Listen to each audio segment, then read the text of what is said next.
Welcome back to the NWR Virtual Healthcare Conference for 2025. Our next presentation today is from Syntara, and we're joined by CEO Gary Phillips.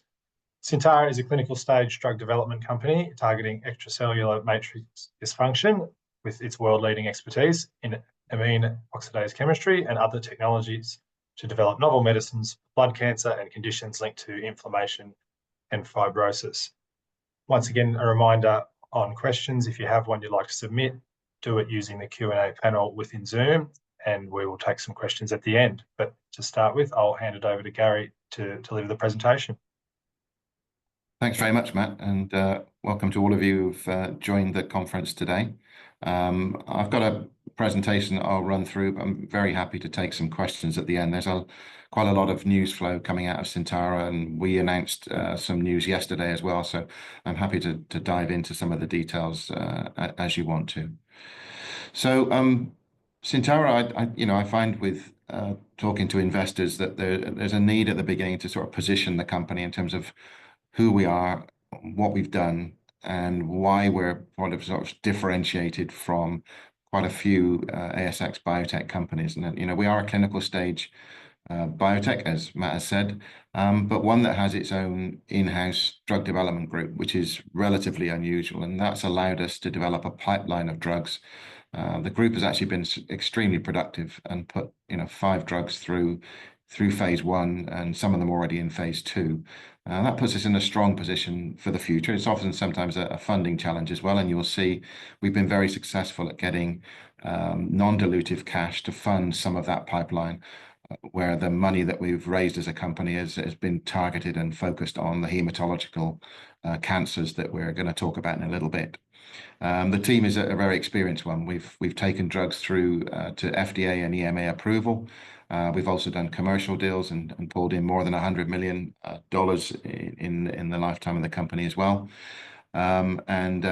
We're backed by a register which is also different from a lot of biotechs in that we're more than 50% institutionally held. So I'll just dig into that in a little bit more detail. So this is the current market cap of the company. We're approaching 130 million market cap. The stock has some momentum behind it because of the news flow that we've had since December of last year around our lead asset and now secondary programs and anticipation of further milestones to come. Just over 20 million in the bank at the end of December, which puts the company in a strong position from a cash perspective. It takes us out to the middle of 2026 and past a lot of the milestones that we're going to talk about and see. And that register I talked about, more than 50% institutional, many of them specialist healthcare investors. And when we get a bit later and we talk about the commercial value of the lead indication we're in, I'll point to a couple of the companies there that have exited after phase 3 data, and we've got shareholders in common. So we do have institutions on our register who hold a major position, who have made money by investing previously in companies that were developing drugs in the same indication we are. So they understand the market, they understand what we're doing, they understand the trials that we have to run, and they think and have come in and backed us through the last couple of raises in the capital markets. Also nice to see the volumes picking up as well. So from a liquidity point of view, we are generating a lot more liquidity day by day, again coinciding with that news flow since December last year. The board we're chaired by Kathleen Metters, ex-head of basic research at Merck, Simon Green, ex-head of plasma research at CSL, and a strong commercial background as well. Myself, background in big pharma, and then more than 20 years in biotech, and the last 10 years as the CEO of Syntara, Pharmaxis before that. And also on our board, Hashan De Silva, who is an investor. Hashan has invested in the last 2 rounds where the company's raised capital. So you have a board member who's very familiar with the investor market in Australia with ASX companies, and has also put his money from his fund. I think the first investment he made from his fund was actually in Syntara. The science behind the company is the lead assets is in fibrosis. So fibrosis is the part where, if we have injuries on our body, and that can be injuries also to our organs, there's an inflammatory process followed by a scarring process where we form scar tissue or fibrotic tissue. And that's a normal process. We need that in order to fully heal when we have damage. That damage can come from injuries. You fall over and scrape your knee. It can also come from metabolism, from your genes, defects, chemicals, metabolic injuries that can occur to our lungs, our liver, our heart, our kidneys, but also to our bone marrow, which we'll talk about. In the case where you get these injuries that need scarring in order to heal, the body has cells called fibroblasts. They become activated. They release two things: protein fibers called collagen, and an enzyme called lysyl oxidase. The lysyl oxidase causes those collagen strands to organize themselves into layers, and it cross-links them. And that gives us the tough, thick scar tissue that we would see on our skin if we injure ourselves, but also scar tissue which forms in the organs that we don't see, the liver and the lung and heart. You've heard about people having liver fibrosis, for example. That's what that is. It's scar tissue in the liver, and that scar tissue is non-functional. It doesn't work as normal tissue. So if you have a fibrotic liver, your liver function drops over time. If you have scar tissue on your skin, that scar tissue doesn't contain hair follicles or sweat glands. It's non-functional. So we have a drug which fully inhibits those lysyl oxidase enzymes. It stops the cross-linking of the collagen fibers. It's the very last stage of fibrosis. And when you do that, we see in all the models we've run, and now in two groups of patients, both in patients with fibrotic bone marrows and also fibrosis on their skin, we reduce fibrosis in those tissues. So this is an anti-fibrotic that works and is also proven to be very safe as well. We've published our data in a large number of scientific journals. The company is really well validated from both an investor perspective, with smart money coming from specialist healthcare investors, and also the peer-reviewed publications in Nature and Nature Communications, which we've seen in the last couple of years from the collaborators that we've worked with. I'm going to show you the data that we presented in December at the American Society of Hematology. It's interim data from our study in myelofibrosis. Myelofibrosis is the fibrosis of the bone marrow. It occurs in patients normally after the age of 50. Their bone marrows become fibrotic. The bone marrow is your body's blood production unit. It produces red cells, white cells, and platelets. And when that happens, these patients get a lot of adverse effects, lots of symptoms, bone pain, night sweats. Their spleens get much bigger, sometimes 10 times the size of a normal patient. And they get very tired. And these patients have a life expectancy of about 5 years. The current standard of care are called JAK inhibitors. JAK inhibitors are good at relieving the symptoms of the disease, but very limited in terms of what they do to the underlying disease mechanism, and in particular the bone marrow itself. They're also not very well tolerated drugs. A lot of patients discontinue, 75% discontinuation at 5 years, and that's driven because these drugs also cause cytopenia, so drops in red cells and platelets in particular. So the very thing that the disease is causing, that those drops in red cells and platelets and white cells, is exacerbated by JAK inhibitors in controlling the symptoms. So the way that the clinicians at the moment control them is to just down titrate. So the normal patient would be on 20 milligrams of a JAK inhibitor twice a day, and that gets reduced over time. And you'll see patients in our studies often have doses less than 10 milligrams twice a day. So there's a great opportunity here for a drug that will work on top of a JAK inhibitor, that will improve the symptoms and control of the disease of these patients, but also do something about the underlying disease and be a disease-modifying agent. The study we're running at the moment is a second study in myelofibrosis. The first one was in patients who had failed on a JAK inhibitor, were end of life, had 1 year left to live. We reported that in 2023 at the American Society of Hematology. And in those patients, we showed the drug was safe, and it produced some benefit in symptoms and spleen volumes and bloods. So encouraging signs of efficacy, but really it was the safety mechanism, the safety that really stood out in that study. We took that back to the FDA, and they gave approval for us to start a study in patients who were already on a JAK inhibitor. So these are patients on a JAK inhibitor but are suboptimally controlled. They still have symptoms, they're still symptomatic, they still have relatively large spleens and often low blood counts as well. So this is the group of patients that we're studying. It's a 12-month study, open label. In December, we presented interim data, which was from the first group of patients that had reached both 6 months and 9 months worth of therapy. Interestingly, if we look at the demographics of the patients, which this slide does, there's a couple of things just to point out. I'm sorry, it's a busy slide. The average length of treatment on Rux for these patients, the JAK inhibitor for these patients, is over 3 years. So this was a really experienced group of patients. They're well down the journey of having myelofibrosis and being on a JAK inhibitor. You know, if they've been on for over 3 years, life expectancy 5 years, we're moving to the later stages of the disease. And that was borne out by their symptom scores. So symptom scores are measured on a patient-reported outcome scale between 0 and 70. 70 is very bad, 0 is very good.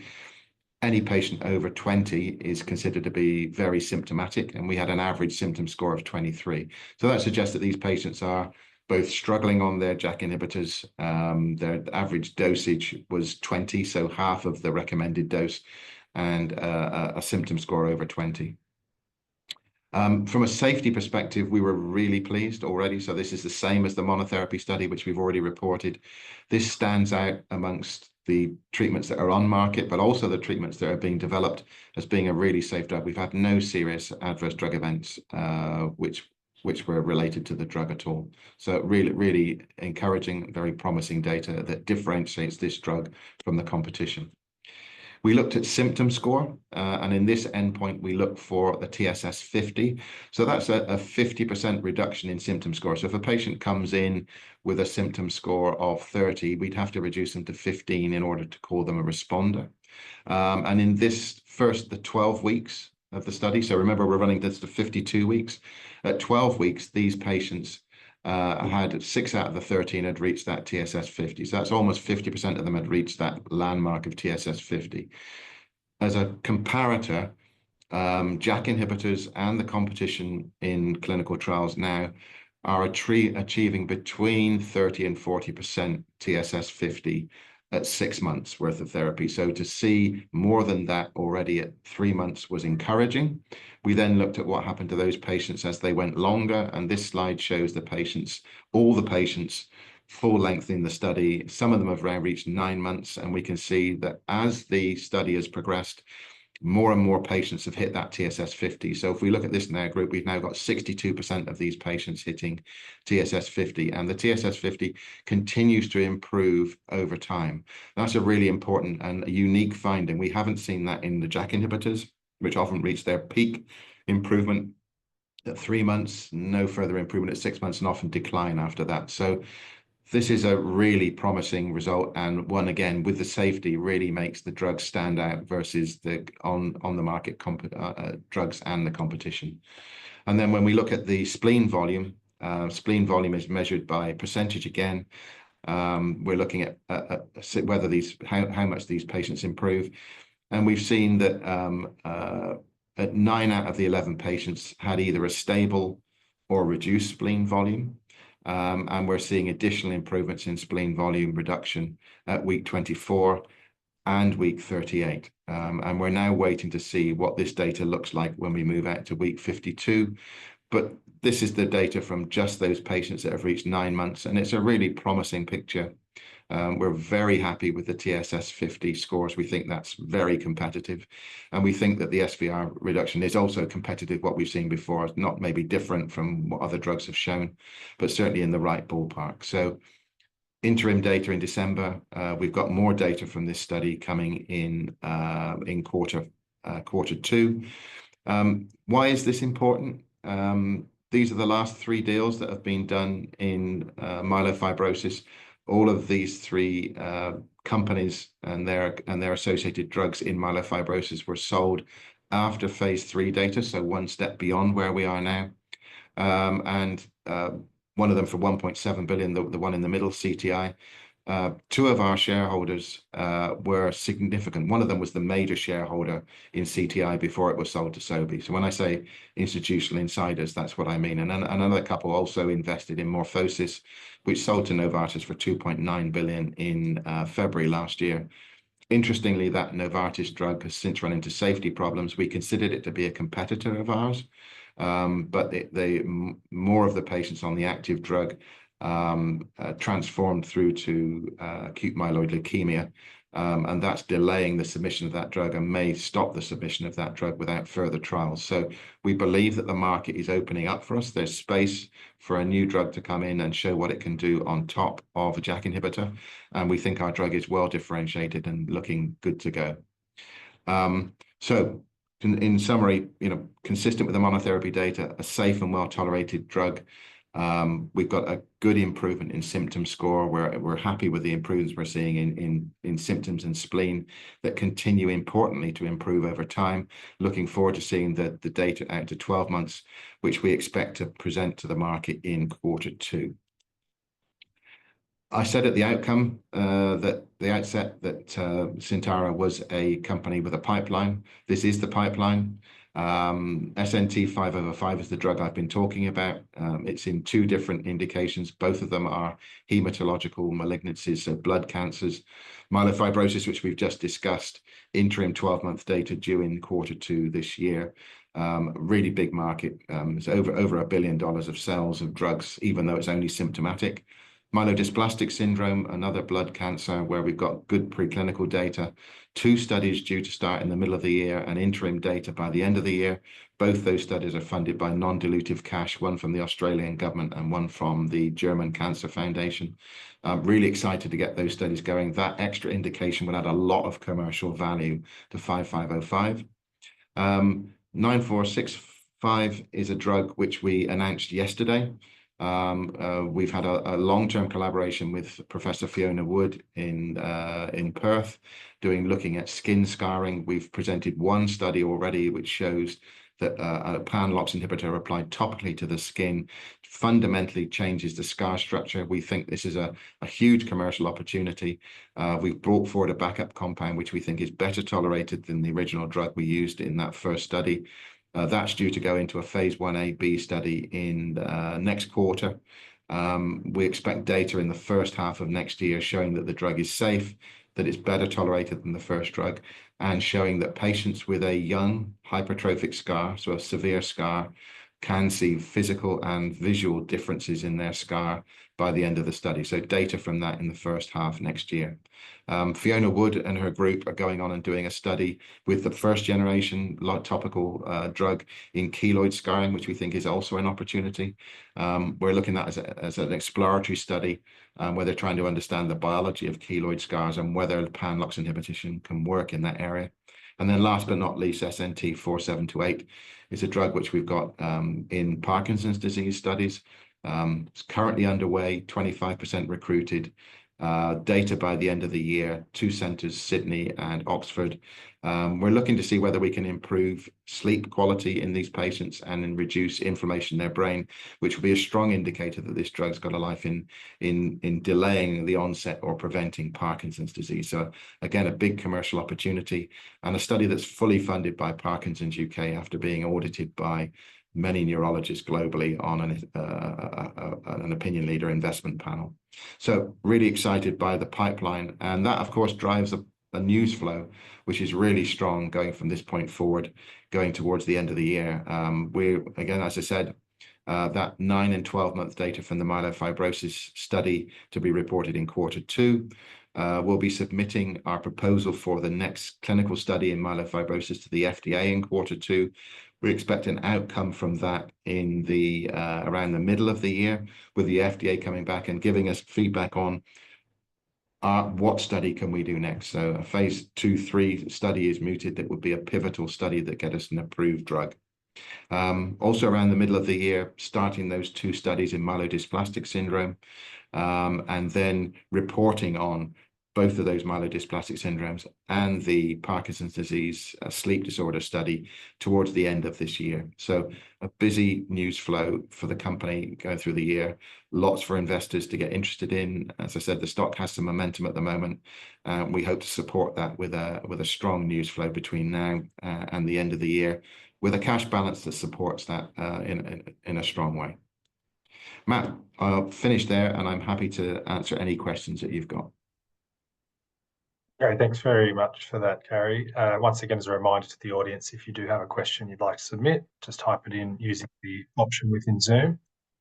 Gary, I know you only presented on it yesterday, and there's a few people in the audience who were on that webinar as well. But can you just recap on yesterday's announcement regarding the skin scarring program, including what happened on Solaria 2 and what comes next?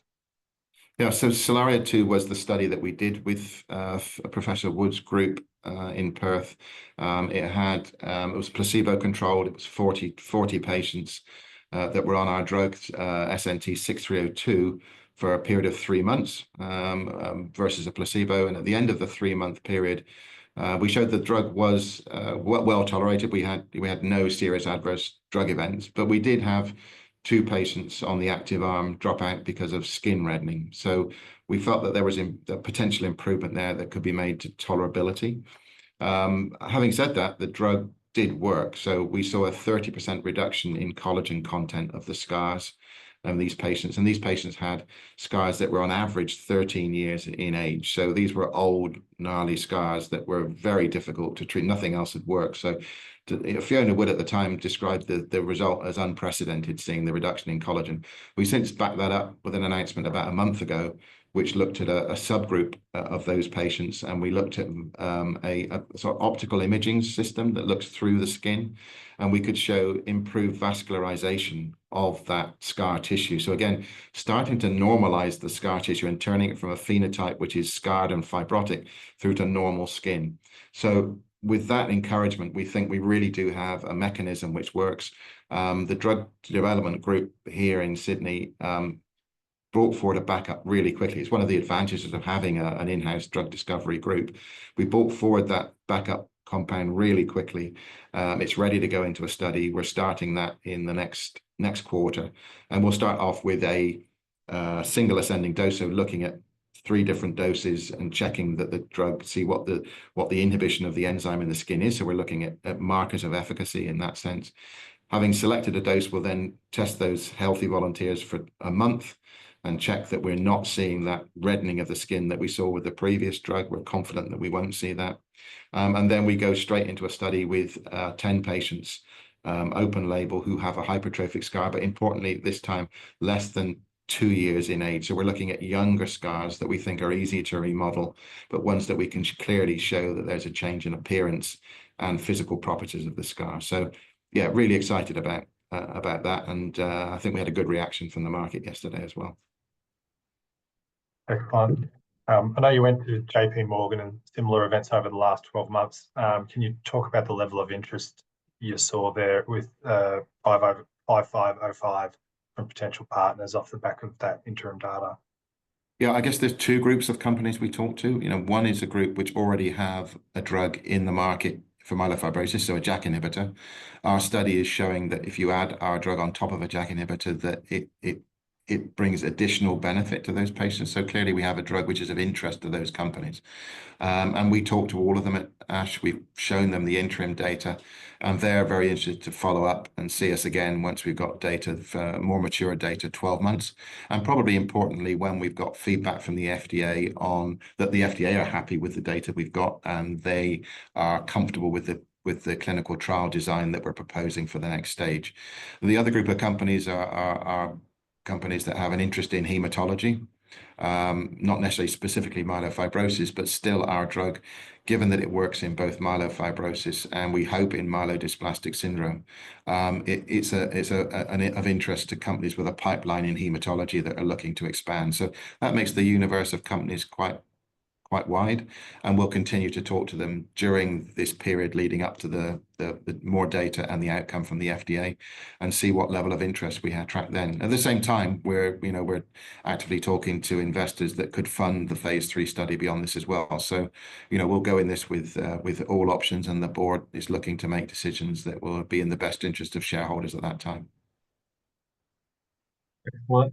A couple of questions that have come through that I'll link together around the timing of the next 5505 data cut. Has that moved, and can you give some color around that? And then following on from that, when do you expect the final data from 5505 to be announced? So the next data cut will come when we've got the last couple of patients that have crossed the 9-month treatment period, so probably later in Q2. So we think it's important to have as complete a data set as we can before we update the market. I realize that this is it's open label data, but and it's a small number of patients, so the interpretation of that can swing around. So we think it's important just to announce it when we've got the maximum amount. We don't think we need to wait. The final patient will finish their 12 months in Q3.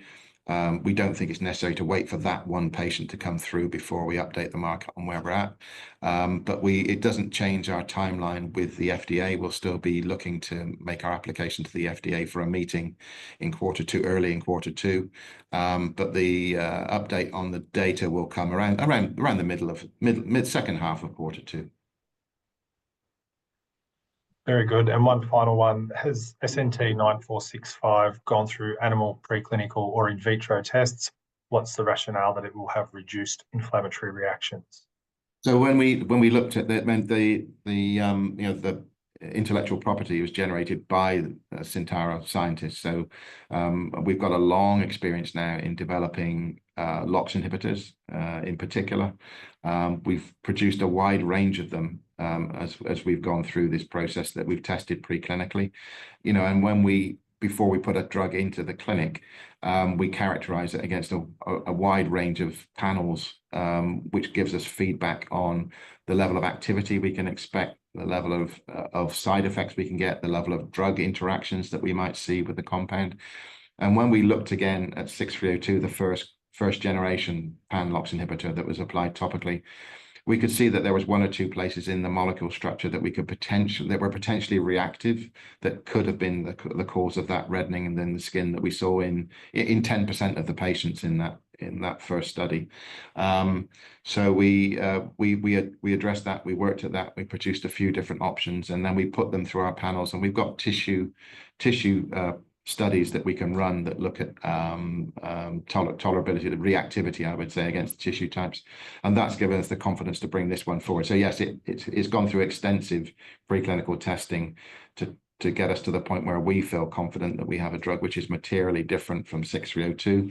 6302 was dosed 3 times a week to stay on top of that skin reddening issue. We believe this drug will be well tolerated and we'll be able to dose it daily, which gives us the opportunity to improve not only the tolerability, but maybe the efficacy of the drug as well. Very good. And I should just add as a reminder for anyone in the audience, the replay of the webinar from that session yesterday, which also had Professor Fiona Wood on there, that's available via the ASX announcement that went out yesterday morning. But Gary, that's all for today. Thanks very much for your time and giving that presentation. Appreciate it. Thanks very much for your time. Next up at the NWR Virtual Healthcare Conference, we'll have Paradigm Biopharmaceuticals, and that will be in about 10 minutes from now. So I hope you can join us then.